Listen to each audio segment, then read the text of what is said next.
Sizleri en kalbi duygularımla, sevgiyle, saygıyla selamlıyorum. Birleşmiş Milletler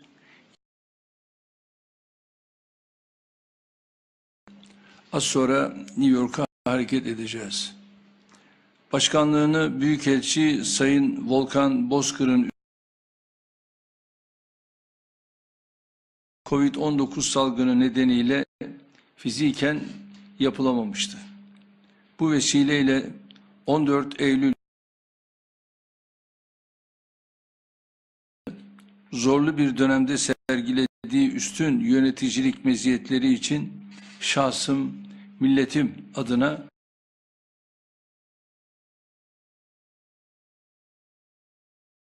Covid-19 salgınının atlatılması, sürdürülebilirliğin yeniden inşası, gezegenin ihtiyaçlarına cevap ve Birleşmiş Milletler'in yeniden canlandırılması için dayanıklılığın umut yoluyla tesisi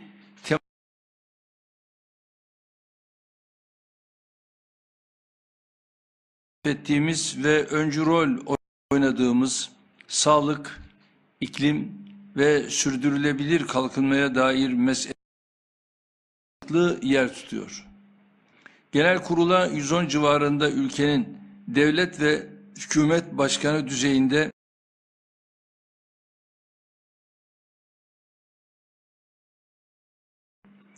görüşmelerin ilk gününde 21 Eylül Salı günü Birleşmiş Milletler Genel Kurulu'na hitap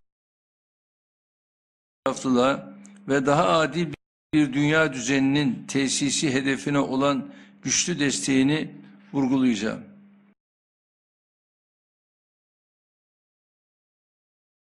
Meselelere ilişkin görüşlerimizi paylaşacağım. Tüm insanlığı tehdit eden meydan okumaları dile getireceğim. Geçtiğimiz yıllardan farklı olarak bu sene genel kurul kapsamında düzenlenecek icra edilecek. Bu çerçevede çevrim içi icra edilecek Birleşmiş Milletler Gıda Sistemleri Zirvesi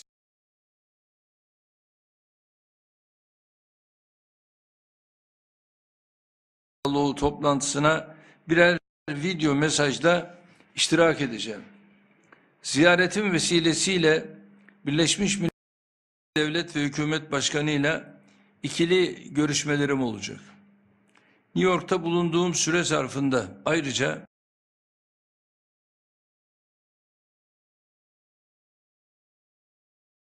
TASK tarafından düzenlenecek Daha Adil Bir Dünya Mümkün başlıklı konferansta Amerika Birleşik Devletleri ve Amerikan Müslüman toplumunun temsilcileriyle bir araya geleceğim. New York'ta diplomatik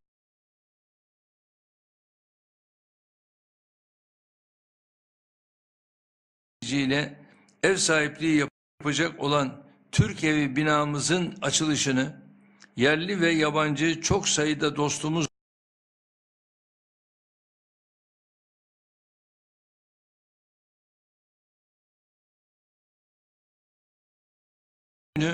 anlamlı bir törenle gerçekleştireceğiz.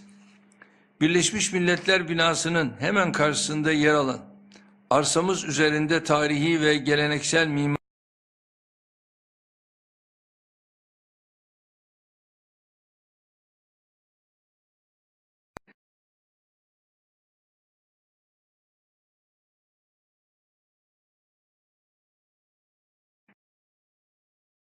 düzenlenecek etkinlikte Amerikan akademik çevreleriyle bir araya geleceğim. Amerika Birleşik Devletleri'ndeki bazı basın yayın organı temsilcileriyle görüşme ve mülakatlar da gerçekleştireceğim. Bunun yanında Türk ve Amerikan iş dünyasının temsilcileriyle de görüşmelerimiz olacak. Bu çerçevede Türk-Amerikan İş Konseyi tarafından düzenlenecek 11. Türkiye Yatırım Konferansı'na da iştirak edeceğim. Gördüğünüz üzere son derece yoğun bir temas ve toplantı trafiği içerisinde bulunacağız. Ziyaretimizin ülkemiz, milletimiz ve tüm insanlık için hayırlı sonuçlara vesile olmasını temenni ediyorum. Sizlere saygı ve sevgilerimi sunuyorum. İnşallah Amerika'da özellikle daha adil bir dünya mümkün eserimizi de gerek İngilizce, gerek Arapça, gerek Türkçe, gerek Fransızca bu tür yabancı dillerde hazırladık ve onları da muhataplarına aynı şekilde inşallah takdim edeceğiz. Görüldüğü gibi baskısı filan da fena değil. Bu da Arapçası.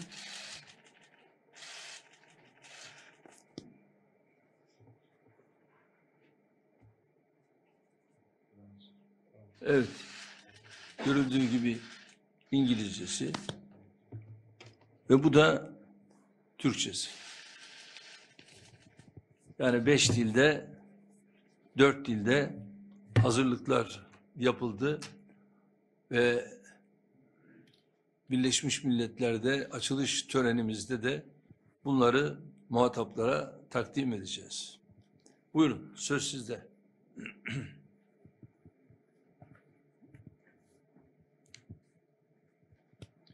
Efendim Haber Global Televizyon'dan Umut Erol. Bir süre önce bir açıklamanız vardı. Fahiş fiyat artışlarının önüne geçeceğiz dediniz ve bu fahiş fiyat artışlarının önüne geçeceğiz dediniz ve bu açıklamanın hemen ardından da denetimler arttı. Bu konuda atılacak farklı adımlar var mı? Bir de baktığımız zaman emlak sektöründe de yine benzer bir manzara var. Fahiş bir fiyat artışı söz konusu. Hatta bazı öğrenciler kiralık ev bulma noktasında sıkıntılar yaşıyor. Bu konuda da adımlar atılacak mı? Atılırsa ne gibi adımlar atılması bekleniyor? Değerli arkadaşlar, yani böyle bir soruyu ben zahid addediyorum. Zira bizim işimiz zaten yani böyle bir adaletsizlik, böyle bir zulüm, böyle bir suistimal varsa bunun sorumlusu olan bakan arkadaşlarım bunları yakın takibe almak suretiyle bu zulmün önüne geçeceğiz. Yalnız şunu çok açık net söyleyeyim. Yani özellikle yurt konusunda bir defa Türkiye'de biz bugüne kadar hiçbir iktidarın yapmadığı yatırımları yaptık. Şu anda yani bizim 1 milyona yakın yatak kapasitesi olan yurtlarımız var. Bizden önceki dönemlerde böyle yurt söz konusu değildi. Bunları biz yaptık ve gayet de lüks yurtlar yaptık.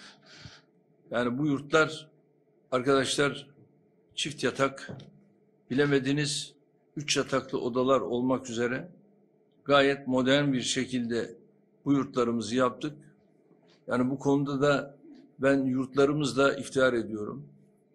Ve Kredi Yurtlar Kurumumuzun attığı bu adımlarla da iftihar ediyorum.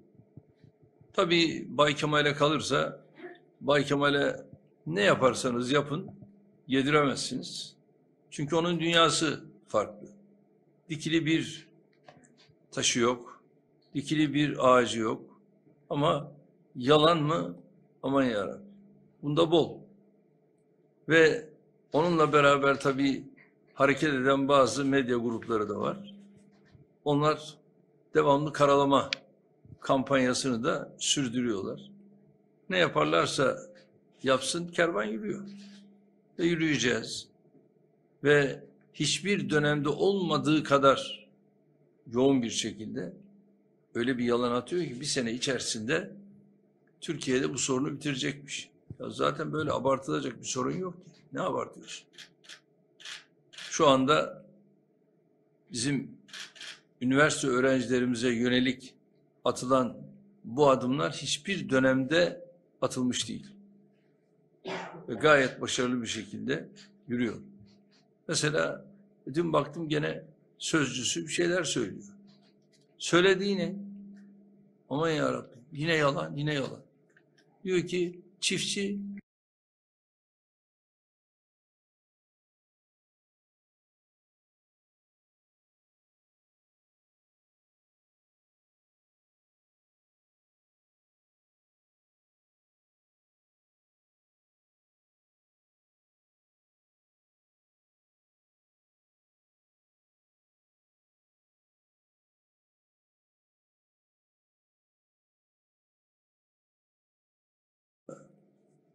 değil. Benim vatandaşım ne diyor? Benim vatandaşım ise gayet memnun. Yani ben dolaşıyorum. Nerede ne var bunların hepsini yerinde gezerek görüyoruz. Bunların yalan.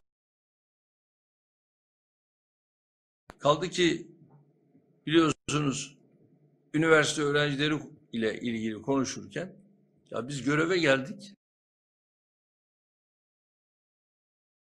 Arkadaşlar 45 liracıktı. 45 liracık. Ya elinize dilinize dursun ya. Nereden nereye geldi? Bunun yanında artık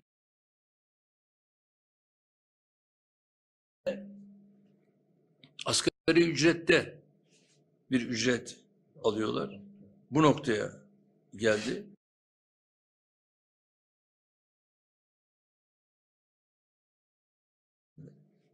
Yani harçlarla ilgili biliyorsunuz uzun yılların sorunuydu. Önce bunu onları sormak lazım. Sizin döneminizin sorunu olan bu harçları üniversite öğrencilerinin eylem yaptığı o dönemleri biz unutmadık. Ta bunlar CHP döneminden vesaire gelen sorunlardı. Ama bunları biz kaldırdık. Ve şu anda da bizim atacağımız adım şu, özellikle tabii burada Ticaret Bakanımın sorunu biraz yoğun olacak. O da nedir? Zincir marketler başta olmak üzere tüm marketlerdeki bu denetimleri ciddi bir şekilde sürdürmek suretiyle bu zincir marketlerdeki fiyat farklılıklarını vesaire bunların üzerine gitmek suretiyle buralardaki bu ciddi fiyat farklılıklarını da süratle kaldıracağız. Yani bunu inşallah Amerika dönüşü de bizzat işin üzerine kendim de ilgilenmek suretiyle gideceğiz.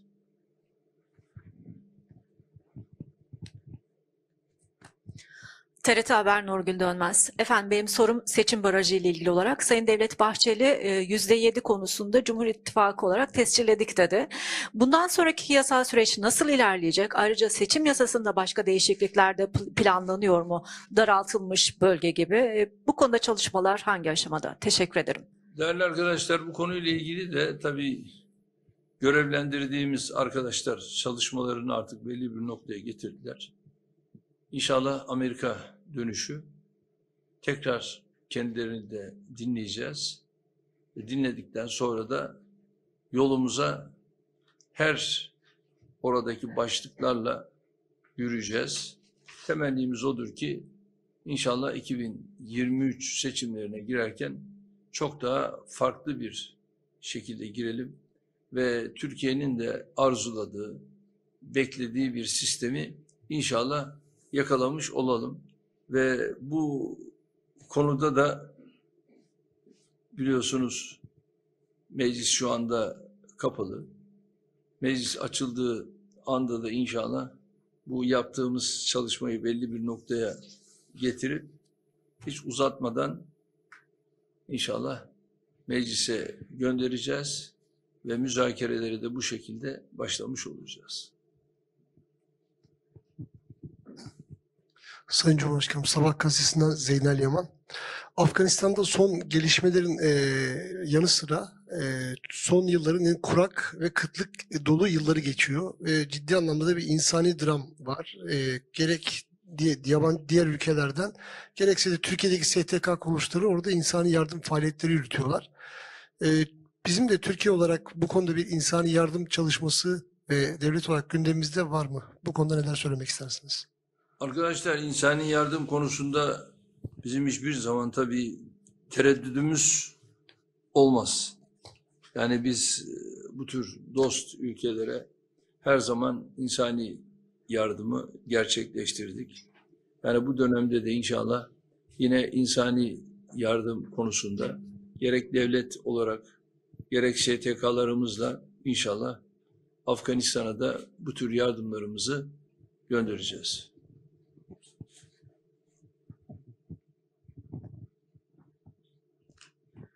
Efendim CNN Türk Televizyonu'ndan Ceylan Sever. Şimdi 10 Kasım'da Azerbaycan ve Rusya liderleriyle imzalanan anlaşma doğrultusunda Ermenistan Karabağ'dan çekilmişti. Ve bu anlaşmada da Ermenistan'dan Karabağ'a erişimine sağlayan yola karşılık Azerbaycan ve Nahçıvan bağlantısı için de bir koridor açılacaktı ve buraya Rus ve Türk güçleri bölgeye konuşlanacaklardı. Ancak geçtiğimiz günlerde Ermenistan Başbakanı Paşinyan bir açıklama yaptı ve biz bu koridorun oluşmasına izin vermeyeceğiz dedi. Siz bu konuyla ilgili neler söyleyeceksiniz? Şimdi değerli arkadaşlar, tabii bu koridorun açılması açılmaması meselesi siyasi bir mesele. Yani bir taraftan bunu söylerken bir diğer taraftan da yani benimle görüşme arzu etmesi herhalde düşündürücüdür. Yani eğer Tayyip Erdoğan'la bir görüşme arzu ediyorsan burada artık belli adımların da atılması lazım. Biz görüşmelere kapalı değiliz. Görüşmeleri yaparız. Nitekim Gürcistan Başbakanı'yla da görüşme arzusunu bana iletti. O da bana geldi. Ama dediğim gibi yani biz bu görüşmeleri yaparken burada onların olumlu yaklaşım göstermek suretiyle bu adımları atması lazım. Ve bu konularda Gürcistan Başbakanı'nın bu diyalog talebini bana ulaştırması ve burada yeni bir sürecin başlaması için böyle bir adımın atılması, eğer bu konuda gerçekten samimi ise ben de samimiyetimizi gösterir ve diplomasiyi burada başlatırız. Ve diplomasi başladığı zaman tabii burada bir şeylerin alınıp verilmesi lazım. Temenni ederim ki yani burada olumsuzluk değil, olumlu yaklaşımlar hakim olur ve böylece inşallah Azerbaycan sıkıntı bu koridorların açılması vesilesiyle aşılmış olur.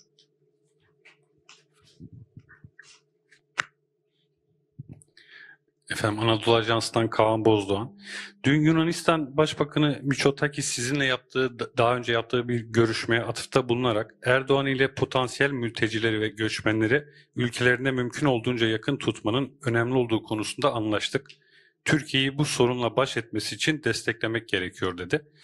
Birleşmiş Milletler Genel Kurulu görüşmelerinde Afganistan, Covid-19 salgını ve iklim değişikliği konularının ön plana çıkacağını biliyoruz ama sizin liderler zirvesinde göçmenler konusunda bir mesajınız olacak mı? Arkadaşlar, göçmenler konusunda tabii ki mesajımız olacak. Çünkü bunun en büyük yükünü çeken, özellikle kahrını çeken biziz. Yani burada yaklaşık Türkiye'de bugün göçmenler olarak 4,5 milyon insan var. Ve bunlarla ilgili de bu yükü kaldırmaya çalışan Türkiye, gereken adımların birinci derecede Batı bunun karşı tarafta en önemli adım atması gereken bir blok. Bunu kendilerinden görmemiz lazım. Tabii Mitsotakis'in görüşme talebini de yine aynı şekilde biz Amerika'da gerçekleştireceğiz. Kendisiyle de orada görüşmemiz var. Temenni ediyorum ki yaptıkları bu 9'lu açıklamada maalesef arzu edilmeyen orada bazı beyanlar oldu. Tabii bunun üzerinde de Dışişleri Bakanlığımız gerekli açıklamaları yaptı. Bunda ne derece samimiler, ne derece direnecekler bunu da göreceğiz. Yani Türkiye kimsenin bu noktada kapı kulu değildir. Atılması gereken adımları da biz dürüst bir şekilde karşımızdakilerden görmemiz lazım. Eğer görmezsek gereken kararı alır ve ona göre de adımlarımızı atarız. Peki arkadaşlar, çok çok teşekkür ediyorum. Sağ olun, var olun.